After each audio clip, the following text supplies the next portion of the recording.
Harry, thank you for joining us. I know you're a busy man, but glad we could catch up with you. And congratulations, first of all, on winning the inaugural Tommy Lasorda Leadership Award. Yeah, I mean, what was your reaction when you got the news and heard that you had won the award?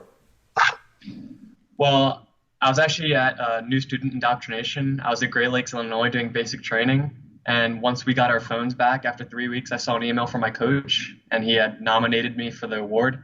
So I was really happy just to get the nomination. And when you're being nominated for these types of things, you can't really go in thinking you're going to win it all. So I was kind of unsure. I didn't know where it was going to go. But then after a couple weeks, after my interview, I got a call from um, the company, and they told me that I'd won the award, and that was just a big honor. And after I hung up the phone, I was like screaming and running around campus. I was just really excited. Yeah, Very cool. And so I know you're at UMBC, University of Maryland, Baltimore County, that's midshipman in correct. the Navy, and you're a freshman, I guess, or how's Yes, sir. okay? So freshman, and I'm sure it's been a whirlwind last few months for you, graduating high school and everything. So kind of just take me through these last few months and what you've been up to. Yes, sir. So over the summer, I started off my summer by doing some volunteering. I was working in the city for this program called the BSO Orchids, and I was just working with kids to make sure to teach them how to play instruments and then tutoring them into math. And then in July, I was sent up to Great Lakes for basic training for 3 weeks. I came back and I was officially a midshipman in the Navy. And then I reported to my unit in late August, and then the semester started from there. Very good. And you were with FCUSA, part of Steel Sports for 6 years, and I got to go through your application for the award and everything, and just a lot of different things stood out to me. But I mean, if you could kind of just talk about the role Steel Sports and FCUSA played in helping you develop your leadership skills. So I initially tried out for FCUSA Maryland when it was just starting here. So I was on the first team to ever be in the state. And then once they made a team for my age group, because I was actually playing up a year, I was able to move down an age group. And then I was nominated to be the captain because I'd already been involved in the club for a while. I knew some of the coaches, I knew what they wanted to implement.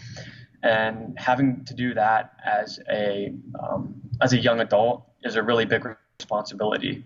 So that really helped develop me into the leader that I am today, because I was able to become better at not only become a better soccer player, but become better with communication and helping out my teammates through being a goalkeeper and captain for SUSA. Yeah, and and something else that I read that really stuck out was you talked about being a leader.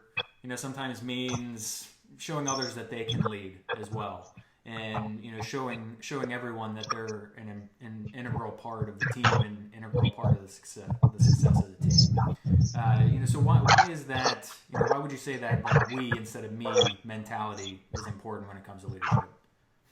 And that's a great misconception about leadership. People think that in order to be a leader, you have to have a commanding voice, be able to tell other people what to do, and then they're going to follow you. But as a leader, it's important to balance that dichotomy between being a leader and being a follower. And especially in athletics, you're not going to win a game by yourself. I was a goalkeeper. My job was just to stop balls from going in the net. So I can't be the one to score goals or to defend another player. So it's important that every single player who's on the field has confidence in their abilities and their abilities to lead others. Because in the end, it's the 11 players on the field that are going to win the game and not just a single man. And you also talked about your high school experience, and it sounded like your first year on the high school team as a sophomore that the culture was a little bit toxic, and maybe with some of the upperclassmen, and you also talked about trying to change that culture, and I guess how was it different from FCUSA, and what were you able to take from those experiences at FCUSA and apply it to your high school? Yeah, so an important difference to note between varsity soccer and club soccer is that you're playing with other players who are not the same age as you. So when I was a sophomore, I was playing with 17, 18-year-olds when I was just a 16-year-old. And the culture wasn't what you wanted it to be. You know, the upperclassmen didn't have that relationship with the sophomores that should have been prevalent on the team. And that just it didn't work for me because all the things that I saw at FCUSA, all the things that worked in the game, having that close relationship with everyone around you, treating everyone with respect, that's just how a team is going to work efficiently. So when I became an upperclassman, I made sure to use my so-and-so power to establish that relationship with the underclassmen so that they felt confident and felt comfortable being on the varsity team. And in the end, that will bring up their ability to perform on the pitch. And that's great because, I mean, when you think about life and, when you move forward, you're going to be with people of all different ages. And, even, going back to, when I think about sports and, I think about those relationships that I had with other upperclassmen and, I'm still friends to this day with some of those guys that I, played sports with that were 2 and 3 years older than me. So I mean, you really took an important step in establishing those relationships. So kudos to you. And I mean, you also said that you guys had a winning record your senior year. So do you think, having that positive culture really helped lead to, the results on the field as well? Yeah, I'm definitely not going to take credit for the winning record because that was just everyone's input, the hard work that people put into showing up to practice when we didn't have practice, the hard work of the coach to implement a game plan that we were able to work efficiently and produce on the field. So in a way, I feel like I helped, but in the end, it's the other people who are putting in the work to implement the plan that the coach wanted us to do. And what about leadership roles that you've already had to take on, in the first few months you've been at UMBC and with the Navy? So talk to me a little bit about that. Yeah, so I'm a fourth class midshipman, so I don't really have any massive leadership responsibilities. But one of the things that kind of separated the unit at the beginning was that only a couple of people were sent to the new student indoctrination for basic training over the summer. So when I reported to the unit, I made sure to help out my fellow fourth class, just with basic things like with the uniform, making sure they knew what to do and how to shine their shoes and stuff like that. So that way I'm sharing my knowledge so that they're not falling behind and they can become more comfortable because that transition from civilian to military can be really hard for some people. Fantastic. And what does the future hold for Harry Beckwith? And what are those next steps for your naval career? Yeah, so I'm actually reapplying to the Naval Academy.